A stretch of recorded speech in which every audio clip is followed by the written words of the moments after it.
바울은 우리의 믿음과 신앙을 이렇게 한마디로 정의합니다. 어떻게 정의하냐면 믿음은 하나님께 나아갑니다 라고 말이죠. 하나님께 나아가는 것, 이게 바로 신앙이고 믿음이라고 말하죠. 그래서 이것에 근거하여 우리는 이런 이야기를 종종 듣습니다. 하나님께 나아가는 예배, 하나님께 나아가는 기도, 하나님께 나아가는 찬양, 그런 이야기를 하고 우리 함께 하나님께 나아가요 라고 서로 격려하고 그리고 서로에게 힘을 북돋아 놓아줍니다. 그런데 주 안에 사랑하는 무별 여러분, 하나님께 나아간다는 것이 어떤 것입니까? 사실 하나님께 나아가려면 성립되어야 할 조건, 해결되어야 될 전제 조건이 하나 있습니다. 그것이 무엇입니까? 하나님과 우리 사이엔 뭐가 있어요? 죄가 있어요.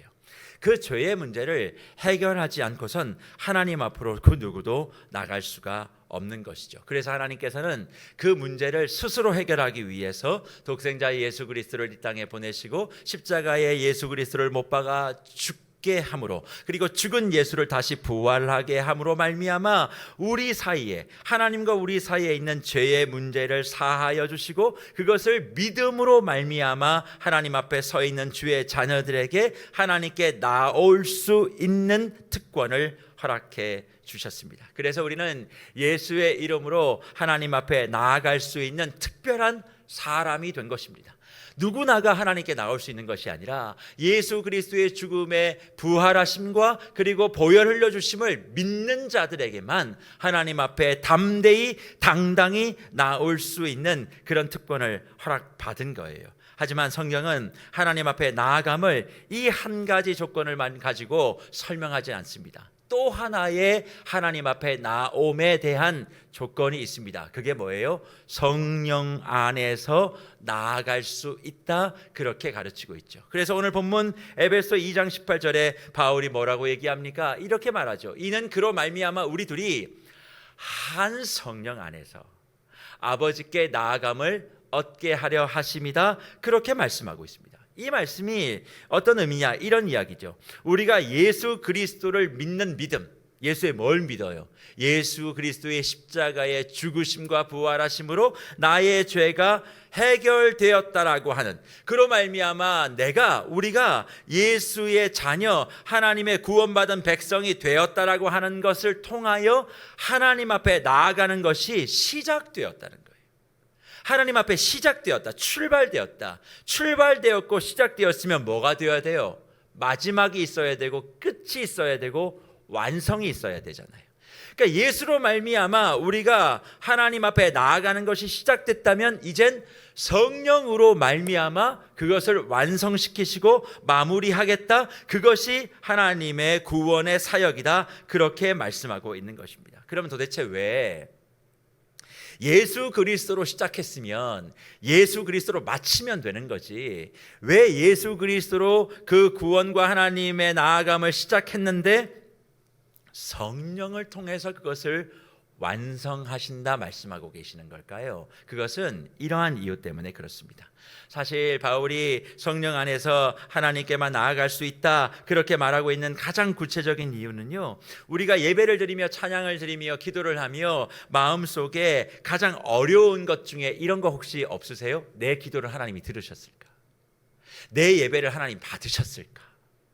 내가 지금 고민하고 있는 이 문제를 하나님은 알고 계실까? 내가 부르고 있는 이 찬송을 하나님이 기뻐 흠양하셨을까에 대한 고민해 보신 적 한 번도 없으십니까? 아마 그런 고민들 종종 해보실 거예요. 지금 오늘 이 시간 내가 하나님 앞에 예배 드리기 위하여 앉아있는 바로 지금 이 시간 내가 하나님 앞에 드리는 이 나의 경배와 경외함을 하나님이 받으셨을까에 대한 그런 의심들, 그런 의구심들이 우리에게 있을 수 있다, 그렇게 생각합니다. 왜 그런 일들이 있어요? 하나님이 보이지 않기 때문에 그래요.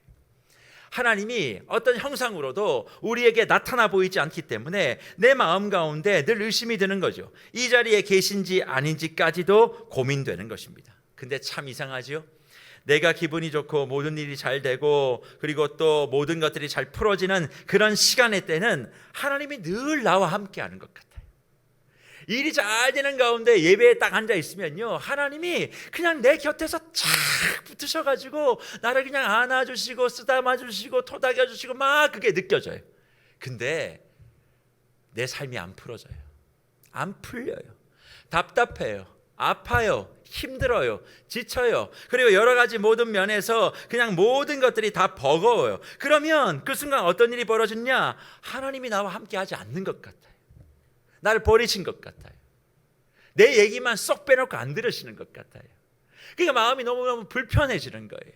그러니까 예배의 자리에 나와도 나와 하나님이 함께 하지 않은 것 같은 그런 불안감이 자꾸 생기게 되죠. 그런 불안감이 자꾸 생기게 되어지면 예배의 자리에 나와도 기도를 드려도 찬송을 해도 자꾸 하나님 앞에 나아가는 그 모든 걸음걸음들이 다 발목이 잡혀서 한 걸음 두 걸음도 전진하지 못하고 오히려 뒤로 세상을 향해서 유턴해서 가고 있는 내 모습을 발견하게 된다는 거예요. 그런데 주 안에 사랑하는 무별 여러분, 내 마음의 상태에 따라 보이지 않는 하나님이 보이기도 하고 느껴지기도 하고 아니면 멀리 계시기도 하고 나를 버린 것 같은 그런 마음의 생각들이 자꾸 드는 이유는 저와 여러분의 삶 가운데 신앙과 믿음에 대한 오해가 있기 때문에 그렇다는 거예요.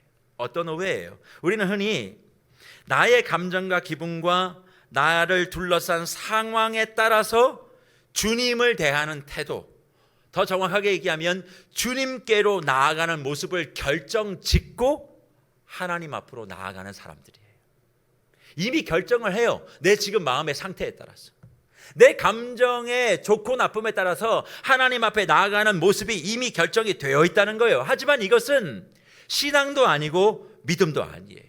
믿음은요, 나 자신과 싸우는 게 아닙니다. 믿음은 내가 믿는 대상에 대한 알아감이고 그 대상과의 싸움이에요. 이게 도대체 무슨 말인가? 내가 믿고 의지하고 신뢰하는 그 하나님이 내 모든 것을 다 걸어도 되는 분인가에 대해서 알아가는 과정, 알아가는 싸움이 믿음과 신앙의 과정이지, 내가 얼마만큼 복을 받기 위해서 내가 믿는 하나님께 무엇을 하고 있는가의 싸움이 신앙이 아니라는 것입니다.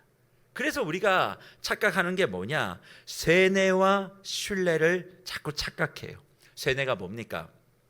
자기 스스로 어떤 문제와 행위에 대하여 이렇게 하면 그 문제에 대한 의심과 불안이 해결된다고 생각하고 주문처럼 자꾸 반복하는 거예요. 세뇌 교육이라는 게 그런 거잖아요.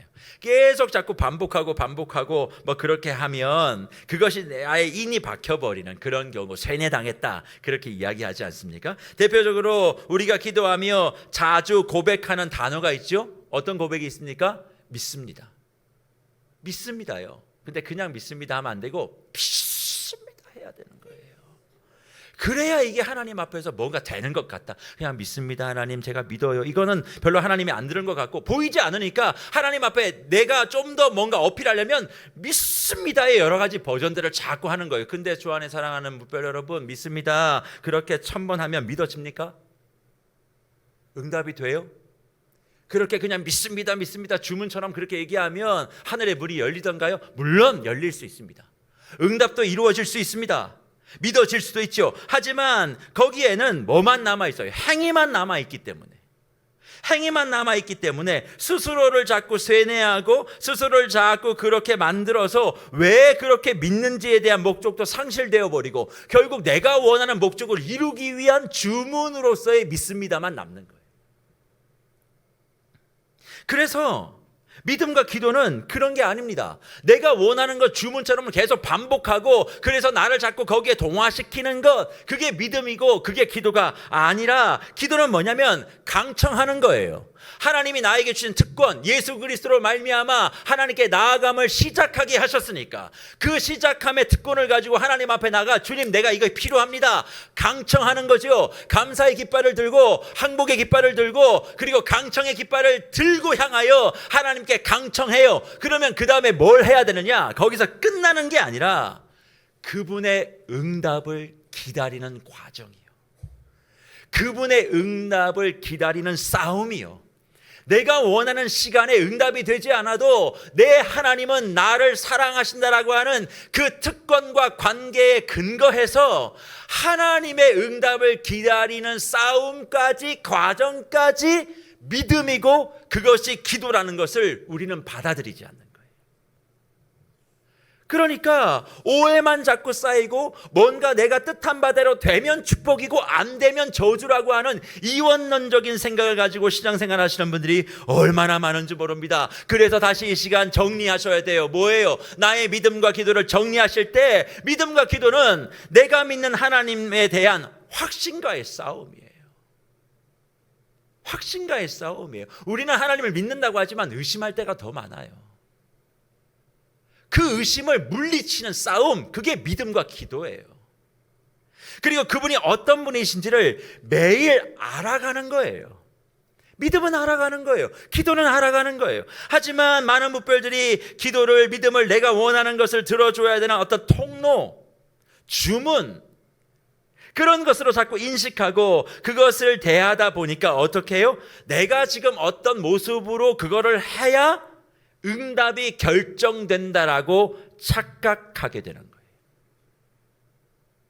그러니 예수님이 만들어주신 예수의 십자가의 보혈로 말미암아 하나님 앞에 담대하게 나아가게 만들었던 이 믿음의 길과 신앙의 길과 전혀 다른 내가 만들어 놓은 우상의 길을 걸어가고 있는 신앙인들이 의외로 우리 주변에 많이 있다는 것입니다.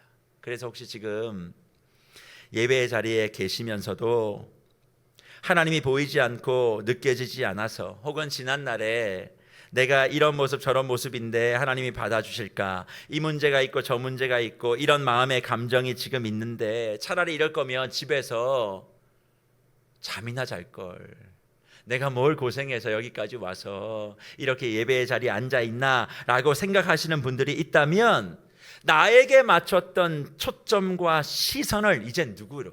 하나님께로 바꿔보세요. 지금 내가 어떤 상황이든 중요하지 않아요. 중요한 건 내 모든 시선이 나의 예배를 받으시고 기도를 들어주실 그 하나님께 향하여, 하나님은 도대체 어떤 분이신가? 하나님은 도대체 어떤 분이신가에 대한 관점과 생각으로 나의 마음이 바꾸어질 때 거기에 진짜 믿음이 시작되고 진짜 기도가 시작된다는 것을 기억하셔야만 합니다. 근데 이게 되지 않으니까 하나님께 나와 있으면서도 들어주시나 안 들어주시나에 대해서 불안하고 답답하고, 그러다 보니 하나님과 나 사이에 사랑의 관계까지 자꾸 왜곡하고 의심하는 모습으로 나아가게 돼요. 하나님 앞에 나아가라고 하는 것은 그런 의심의 길이 아니죠. 의심을 물리치고 하나님에 대한 확신으로 바뀌어가는 과정인데, 예배의 자리에 앉으면 앉을수록 오히려 그런 의심들이 많아지니까 결국 어떤 비극의 끝이 우리를 기다리는 줄 아십니까? 예수 그리스도의 십자가의 은혜와 사랑으로 말미암아 저와 여러분 사이에 허락해 주신 하나님과 나 사이에 그런 자녀와 사랑의 관계가 깨지고 거래의 관계, 우상의 관계가 성립되기 시작합니다. 이번 기도 들어주시면 사랑하는 줄 알게요. 이거 안 들어주시면 저보고 죽으라는 걸로 알고 진짜 죽습니다. 하나님을 협박하고 겁박하기도 하고, 어려운 가운데 나와서 예배드리는 거 하나님 모르시지 않잖아요. 그런데 들어주지 않고 외면하면 내게 무슨 희망이 있겠어요. 이런 식으로 하나님 앞에 나와서 이미 불행한 결말을 스스로 맺어버리고 매주 예배와 매일 기도에 참여한다면 얼마나 이것이 비극이겠어요. 그럼 어찌 해야 될까요? 오늘 본문의 말씀으로 다시 돌아가야 하는 거예요.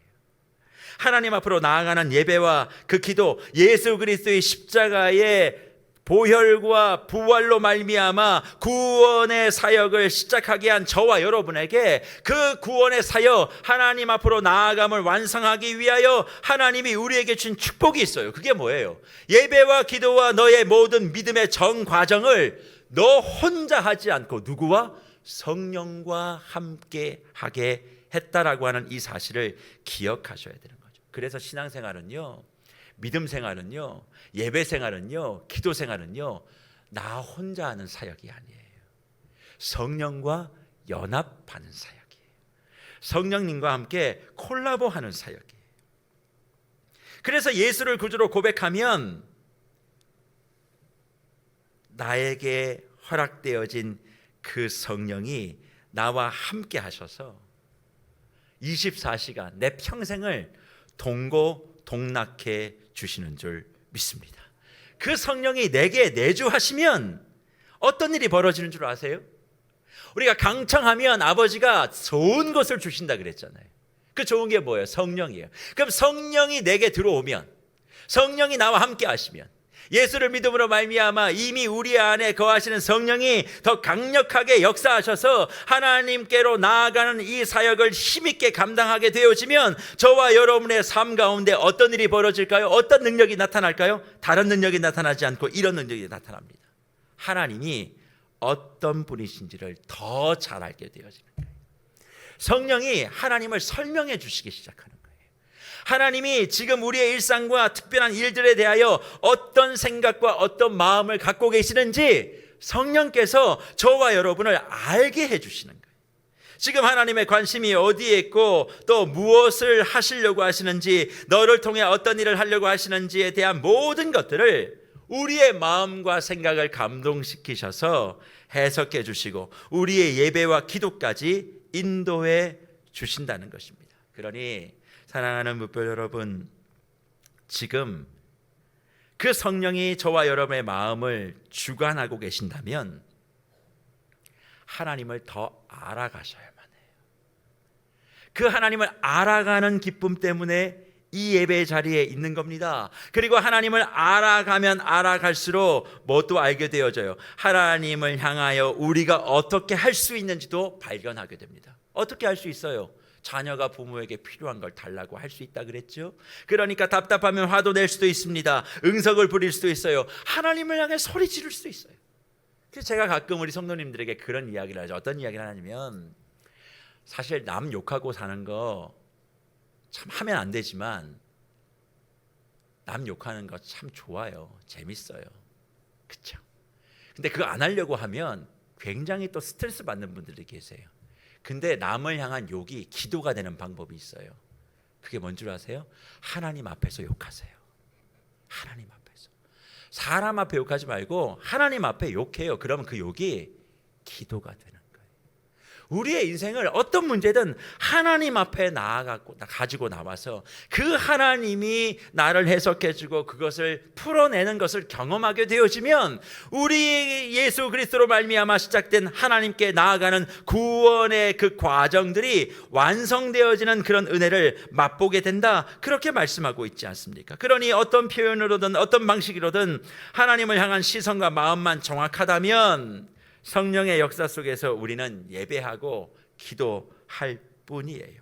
그래서 그런 성령의 은혜 가운데 하나님께 나아가는 사람들에겐 반드시 이런 모습이 있는데, 어떤 모습이냐면, 하나님, 나는 하나님 없이는 못 살아요. 하나님 도우심이 없으면 나는 살 수가 없어요 라고 고백하는 모습을 갖게 되어진다는 겁니다. 그러니 예수를 믿으세요? 그리고 구원을 받으셨습니까? 지금 이 시간 성령의 임재하심을 경험하고 있어요? 그리고 그 임재하심 속에, 영광 속에 오늘의 예배의 자리에 계신다면 우리의 분수가 어떤 것인지를 정확하게 알고 저와 여러분들이 행동할 수 있어요. 우리의 분수가 뭐예요? 모자람이죠. 가난함이죠. 세상적으로 가난한 이야기가 아니라 세상의 기준으로는 모든 것이 다 괜찮을 수 있지만 하나님 앞에 서 보니까 내가 아무것도 아닌 거예요. 내가 아무것도 아닌 것을 자각하니까 뭐가 사라질까요? 허풍이 사라져요. 허세가 사라져요. 남을 판단하는 것이 사라져요. 잘남이 사라져요. 교만이 사라져요. 난 아무것도 아니니까. 그러니까 하나님을 알아가면 알아갈수록, 하나님을 만나면 만날수록, 성령과 동행하면 동행할수록 우리는 겸손하려고 노력하지 않아도 겸손한 사람이 되게 되어 있다. 성령이 자꾸 내 모습을 보게 하시는 거예요. 네가 어떤 존재인지를. 그러니까 막 옛날에는 100마디 1000마디를 했던 사람이 내 모습이 확인되어지니까 이제 말을 못하는 거예요. 내가 더 나쁜 놈인데, 내가 더 잘못했는데, 저 사람이 뭐 저 정도 하는 얘기야 뭐 별거 아니지, 그런 생각이 더 들고 더 조심하게 되어지고, 성령이 들어와 성령의 눈으로 모든 것을 보게 되어지니까. 근데 그 성령이 뭘 보게 해요? 나를 먼저 보게 합니다. 그래서 성령이 충만하면 기이한 어떤 현상을 보고 뭐 다른 사람이 앞길을 뭐 예언해주고 이런 거 아닙니다. 성령이 들어오면 비천한 나를 먼저 보게 되는 거예요. 그래서 성령이 함께하는 사람은 저는 이런 사람이라고 제가 그냥 만든 말이 하나 있어요. 뭐냐면 선안즉아 후안즉신이에요. 선안즉아, 먼저 누구를 봐요? 나를 먼저 보고, 후안즉신, 그 다음에 하나님을 보게 돼요. 성령이 함께 오면 내가 얼마나 보잘것없는 존재인지를 알게 되니까 뭐예요? 하나님, 나는 이대로 살 수 없습니다. 하나님 도와주세요. 그리고 자꾸 하나님께로 가까이 나가는 거죠. 내가 잘난 사람은 하나님을 찾지 않습니다. 근데 성령과 함께 동행하며 성령의 은혜를 먹고 사는 사람은 내가 어떤 사람인 줄 아니까 어떻게든 날마다 하나님께로 가까이 나아가려고 애를 쓰게 되죠. 나아가게 되어지면 나아가게 되어질수록 하나님을 알게 됩니다. 하나님을 아는 것만큼 나를 알게 되죠. 나를 아는 것만큼 나는 낮아지게 되고, 내가 낮아지는 것만큼 하나님은 높아지게 되는, 그래서 성령의 선순환을 경험하는 사람, 한마디로 뭐예요? 영안이 열린 사람이다. 그렇게 우리는 이야기하는 것입니다. 그런데 많은 사람들이 이런 영안의 열림을 경험하지 못합니다. 왜요? 영안에 대한 오해가 있기 때문에 그래요. 영안 그러면 마치 천상계의 특별한 능력을 소유하는 어떤 영적인 우월감, 또 그걸 갖지 못하면 뭐 열등하다, 그런 이야기를 하지만 아니요, 영안이 열린 자는 누구를 본다고요? 나를 보게 되어 있다. 진짜 성령과 함께하며 성령의 시각을 가지고 있는 사람들은 내가 보이게 되어 있어요. 영안이 열리면 나의 모자람과 부족함과 가난함이 보이는 거죠. 그러니 하나님이 없이는 살 수가 없습니다를 고백할 수밖에 없고, 그 고백이 기도의 자리로 연결되어지고 찬송의 자리로 연결되어지고 예배의 자리로 연결되어지면 질수록 하나님을 아는 지식으로 더욱더 충만케 되어집니다. 그러니 하나님을 아는 지식으로 충만케 되어지는 사람이 걷는 걸음마다 거기는 뭐만 남아요? 하나님의 흔적만이 남게 되는 거죠. 은혜를 받아도 후유증이 없는 은혜가 가득한 거예요. 하나님이 채워주는 그 은혜로 모든 걸음들이 이제 인도되어지니까 그의 삶을 통하여 하나님이 역사하는 것 아니겠습니까? 그런데 이것을 보지 못하고 신앙생활을 세뇌와 주문과 거래로만 감당하니까 늘 예배의 자리에, 기도의 자리에 나오면 뭘 갖고 와요? 문제덩어리 이만큼씩 갖고 와요. 갖고 와서 들고 나와 예배의 자리, 기도 자리에 나와서 하나님께 담대히 나오라고 했다, 이거 풀어놓고 해결해달라, 그렇게 얘기하는 거죠. 맞아요, 필요해요. 우리의 필요를 채우시는 하나님이시니까 그렇게 나아가야 되고 강청해야 됩니다. 문제를 해결하라고 주님 앞에 때를 써야만 합니다. 하지만 그것으로 끝나서는 안 된다. 강청했다면 이제 그 다음 단계, 그게 뭐예요? 성령을 보내어 주셔서 우리에게 하고자 하시는 그 일을 저와 여러분이 감당해 주어야만 합니다. 그러면 도대체 성령을 우리에게 주셔서 영안을 여시고 새로운 하나님 앞에 나아감을 완성하게 원하시는 하나님이 그것을 통하여 우리에게 부어주시고자 하시는 축복은 도대체 어떤 것일까요? 그 해답을 바울은 데살로니가 전서 5장 16절과 18절 말씀을 통해서 이런 복을 너희가 누릴 것이다, 그렇게 말씀하시는데 그 말씀이 이러합니다. 항상 기뻐하라, 쉬지 말고 기도하라, 범사에 감사하라. 이것이 그리스도 예수 안에서 너희를 향하신 하나님의 뭐라고요? 뜻이라 말씀해주고 있습니다. 항상 기뻐하고 쉬지 말고 기도하고 범사에 감사하라, 이 말 너무 많이 들어보셨죠? 항상 기뻐하고 쉬지 말고 기도하고 범사에 감사하라는 이것이 그리스도 예수 안에 혹은 우리 안에 계신 성령을 통해 가지고 계신 하나님의 계획이다, 뜻이다, 그런 말씀을 바울이 우리에게 준 것입니다. 그런데 이 말씀을 우리는 대할 때마다, 들을 때마다 이렇게 받아요. 어떻게 받냐면, 기쁘지 않지만 기뻐하라 하셨으니 기뻐해 드릴게요. 난 기쁜 일 별로 없어요. 근데 기뻐하라고 하니까 내가 기쁘다고 해드릴게요. 그리고 쉬지 말고 기도하라고 했으니까 나 일도 많고 또 여러 가지 분주하고 복잡한데 그냥 기도할게요. 기도 한번 해드릴게요. 명령이라고 하니까, 하나님 뜻이라고 하니까, 내가 구원 받았으니까 그 정도는 내가 해드릴게요. 또 범사에 감사하라 했으니까 뭐 감사한 일 없지만 무조건 감사합니다, 감사합니다 주문처럼 외우면 감사한 일이 떨어질 거라고 내가 생각하고 내가 그렇게 감사하다고 말해 드릴게요. 이렇게 생각하며 스스로를 세뇌하고 자꾸 몰아갑니다. 그런데 무별 여러분, 기쁨과 감사라는 게 그냥 됩니까? 이건 어떤 일에 대한 반응이에요. 어떤 일이 있을 때 나타나는 반응, 기뻐할 일이 있어야 기뻐하게 되는 거예요. 아닌가요? 좀 솔직해져 보자고요. 기뻐할 일 없는데 기뻐하는 거 힘들어요. 기뻐할 일이 진짜 있어야 기쁘죠. 감사할 일이 있어야 감사가 되지 않겠습니까? 그런데 데살로니가 말씀을 다시 한번 보면 이 말씀 속에 숨겨져 있는 비밀이 저는 있다고 생각해요. 무슨 말씀인가? 항상 기뻐하라, 쉬지 말고 기도하라, 범사에 감사하라고 말하며 그 후에 이것이 그리스도 예수 안에서 너희를 향한 하나님의 뜻이랍니다. 하나님의 뜻이 뭐예요? 항상 기뻐하고 쉬지 말고 기도하고 범사에 감사하는 거라고 기록하고 있어요. 하지만 이 하나님의 뜻, 무조건 우리가 감사해야 돼, 기도해야 돼, 기뻐해야 돼 라고 하는 이 하나님의 뜻을 조금 방향을 바꾸면 이렇게 되지 않을까요? 나는 너희의 삶에 기뻐함이 있었으면 좋겠어. 네가 기뻤으면 좋겠어. 너희들이 기도했으면 좋겠어. 감사했으면 좋겠어 라는 표현으로 저는 이 말씀이 받아들여져요. 해가 아니라 좋겠어. 너희가 좀 기뻐했으면 좋겠고, 너희가 좀 기도했으면 좋겠고, 너희가 감사했으면 좋겠어. 명령보다는 우리를 향하여 가지고 계시는 하나님의 마음. 근데 이게 성령의 영안이 열리면 보이게 된다는 거예요. 뭐가 보이느냐? 이런 것이죠. 하나님이 저와 여러분의 삶에 기쁜 일을 위하여 일하고 계심이 보인다는 거예요. 하나님이 지금 저와 여러분의 삶에 기쁨을 주기 위하여 일하고 있는 것이 보인다는 거예요. 하나님이 저와 여러분의 기도를 들으시고자 귀를 갖다 대고 있는 것이 눈에 보인다는 거예요.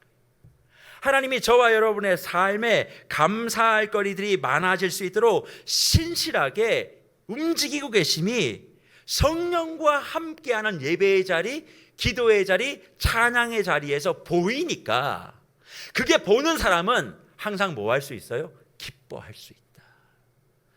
쉬지 않고 뭐 할 수 있다? 기도할 수 있다. 범사에 뭐 할 수 있다? 감사할 수 있다는 거예요. 감사할 조건이 없는데 감사해 그러면 감사가 온다는 게 아니라 감사할 일을 만들고 계시는 하나님의 신실하심을 성령의 눈으로 보는 사람만이 뭐 할 수 있어요? 감사할 수 있다는 거예요. 우리의 기도를 듣기 위하여 다가오셔서 우리를 안으시고 말해봐 내가 들어줄게 응답해 줄게 우리를 품에 안고 계시는 하나님의 품을 보는 사람만 뭐 할 수 있어요? 쉬지 않고 기도할 수 있다는 거예요. 우리의 삶에 항상 기쁨을 원하시고 지금도 기뻐할 일을 매일매일 차곡차곡 쌓아가고 계시는 그 하나님의 성실하심이 보여지는 사람만이 성령과 동행하여 그것을 영안을 열고 보는 사람만이 어떤 상황 속에서도 항상 기뻐할 수 있다고 말씀하신 것이지, 아무것도 없는데 주문처럼 기뻐해, 감사해, 기도해, 세뇌한다고 해서 하나님의 뜻이 이루어지는 것이 아님을 말씀하고 있는 것 아니겠습니까? 그러니 성령 안에서 하나님께 나아가서 완성되는 그 인생은 하나님이 저와 여러분의 삶에 놀라운 일들을 이루라고 말씀하신 것이 아니라 저와 여러분의 삶의 기쁨이고 감사고 우리의 마음의 소통이고 나눔이고 함께함이에요.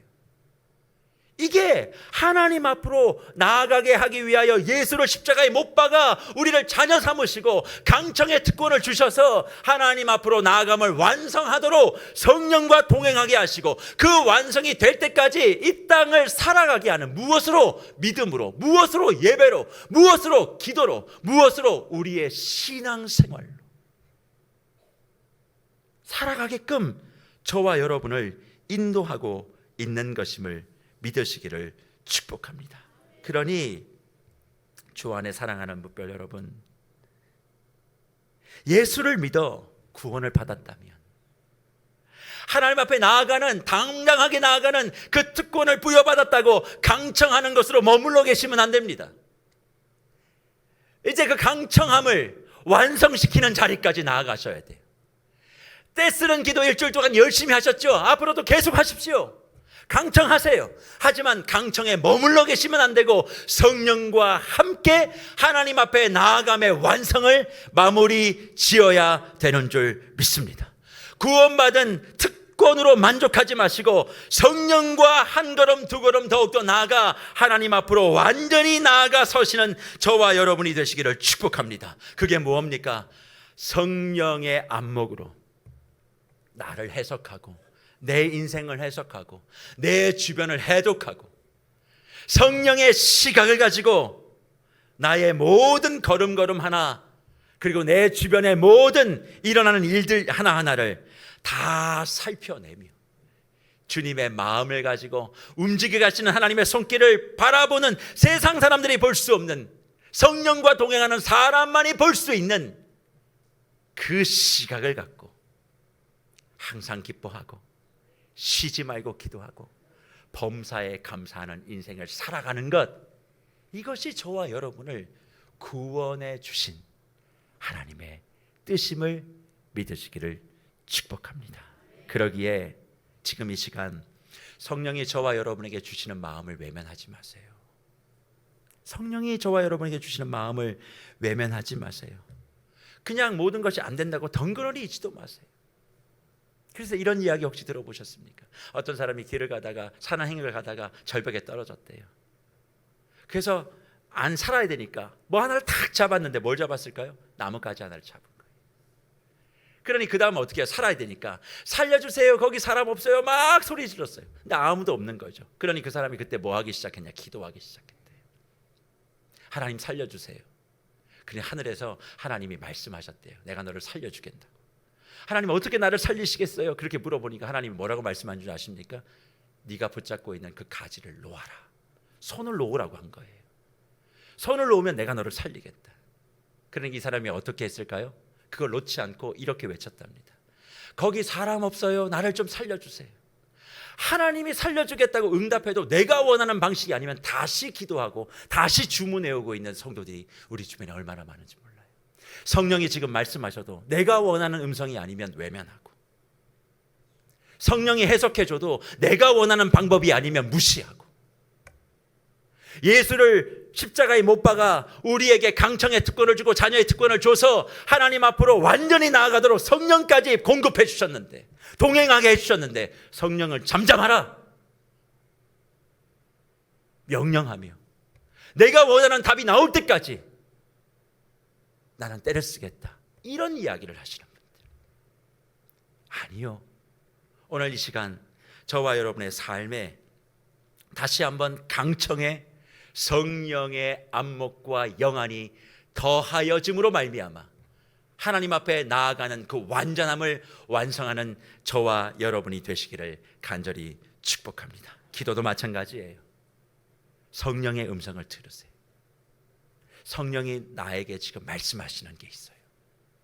나는 힘들다고 떼쓰지만 하나님이 풀어주시는 거예요. 그리고 그것이 이해가 되면 뭐가 보여요? 기쁨을 주시기 위해서 일하시는 하나님, 나를 품어주시고 들어주시는 그 하나님, 감사거리를 무한정 만들고 계시는 그 하나님이 보이니까 하나님의 뜻대로 살 수 있는 저와 여러분이 되는 것이죠. 이걸 보지 못하는 사람은 할 수 없어요.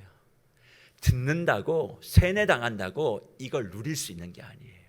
보이지 않은 성령께서 내게 역사하셔서 나의 눈을 뒤집어 놓을 때, 그러니 영안이라고 하는 것을 신비로운 거, 뭐 기적적인 거, 표적, 은사 아니요. 성령과 함께하면 내가 보이고 하나님이 보이고, 그리고 내 모든 문제에 대해서 역사하시는 그분이 보이기에 흔들리지 않고 좌절하지 않고 평안 가운데 하나님이 일하실 것을 묵묵히 바라며 내가 있어야 될 자리를 끝까지 지키며 내가 할 수 있는 노력들을 최선을 다하며 내게 주어진 오늘을 믿음으로 살아가는 것 아니겠습니까? 저는 우리 세계로교회 모든 무별들이 성령과 함께 그분의 이끄심대로 강청함 위에 영의 눈이 열려져서 하나님 앞으로 나아가는 기도자가 되어질 때 지금까지 한 번도 경험하지 못한 믿음의 삶을 저와 여러분이 살아내게 될 줄 믿습니다. 그래서 오늘 저는 말씀을 이렇게 마무리하고 싶어요.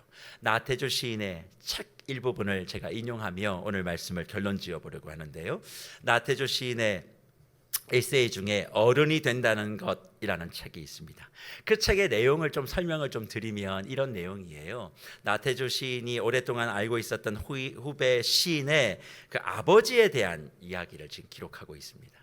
근데 그 아버지가 인품이 너무 좋아서 아들도 그렇고 며느리도 그렇고 엄청나게 칭찬을 많이 한다는 거예요. 근데 그 후배가 대전에서 상을 받을 일이 있어서 축하하기 위해서 내려갔는데 거기에 가족들이 다 모여서 점심을 먹고 있었다는 거예요. 근데 이 나태주 시인 옆자리에 누가 있었냐면 그 후배의 아버지와 후배의 아들, 그러니까 아버지와 아들이니까 이 둘은 무슨 관계냐면 할아버지와 손자 관계예요.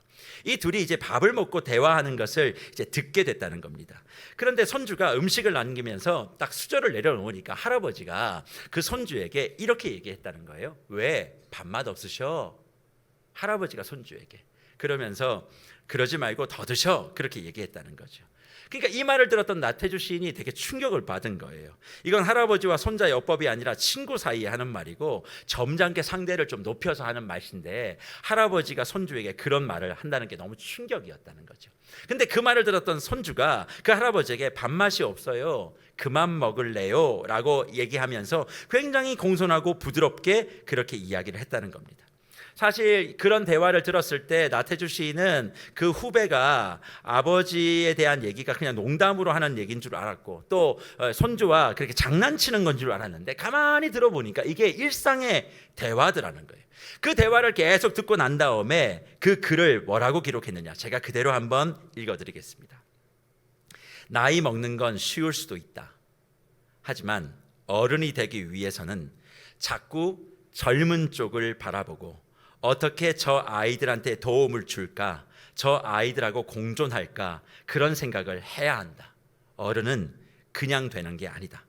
평생을 두고 존경하며 따를 수 있는 어른이나 선배가 있다는 건 매우 행복한 일이다. 보람된 인생이다. 가족 구성원들 가운데서 그런 분이 있다는 건 더욱 행복한 일이고 보람된 인생이다. 그렇게 청춘을 바라보는 어른이 있을 때 청춘은 비로소 어른을 바라볼 수 있다, 그렇게 기록해 둡니다. 저는 이 글을 읽으면서 오늘 말씀이 떠올랐어요. 신앙의 어른, 믿음의 사람도 이와 같은 것 아닐까. 하나님은 언제나 우리를 바라보시며 어떻게 도움이 될까, 우리와 어떻게 함께 할까를 늘 생각하고 있는데 우리는 하나님을 바라보지 않는 거예요. 하나님 외에 다른 것을 바라보고 순간순간 내가 원하는 것 외에 관심을 갖지 않는 겁니다. 그런 저와 여러분들을 불쌍히 여기셔서 하나님이 누구를 보내셔서 성령을 보내셔서 성령을 통하여 하나님을 바라보게 만들어 두신 것이죠. 나에게 예의를 갖추고 인격적으로 다가오시는 그분을 바라보고 그분을 함부로 대하지 않고 그분을 향하여 지극정성으로 대접해주는 그런 삶을 살아내는 것이 믿음의 삶이고 그가 예수를 믿는 사람인 것을 우리에게 알려주고자 성령을 통하여 하나님을 보게 하셨는데 우리는 성령에 관심이 없어요. 성령을 그냥 능력과 파워로만 생각하고 내가 소유하는 어떤 도구로만 가지고 신앙생활을 이어왔는지 모릅니다. 그런 모두에게 다시 한번 하나님은 말씀하고 계세요. 우리와 함께하는 성령을 통해 영 안을 열어라. 그리고 그 영 안을 열어 하나님을 바라보고 하나님이 지금 나의 삶에 무엇을 준비하고 계시고 어떤 일을 행하고 계시고 어떻게 일하고 계신지를 발견하면 하나님의 뜻, 곧 항상 기쁨, 쉬지 않은 기도, 범사의 감사를 이루어낼 수 있고 그런 말미암아 강청하여 기도하는 것을 넘어 이제 하나님이 완성시키는 구원받은 백성의 진수를 저와 여러분이 맛보며 살 수 있다 말씀하시는 것이죠. 거기에 뭐가 있어요? 진짜 행복과 진짜 응답이 있습니다. 지금 각자의 자리에서 성령을 통해 보게 하시는 하나님을 보시고 그리고 그 하나님을 알고 보는 것만큼 나를 확인하셔서 저와 여러분의 삶에 더욱더 하나님이 예비하신 은혜와 행복이 충만하시기를 간절히 주의 이름으로 축복합니다.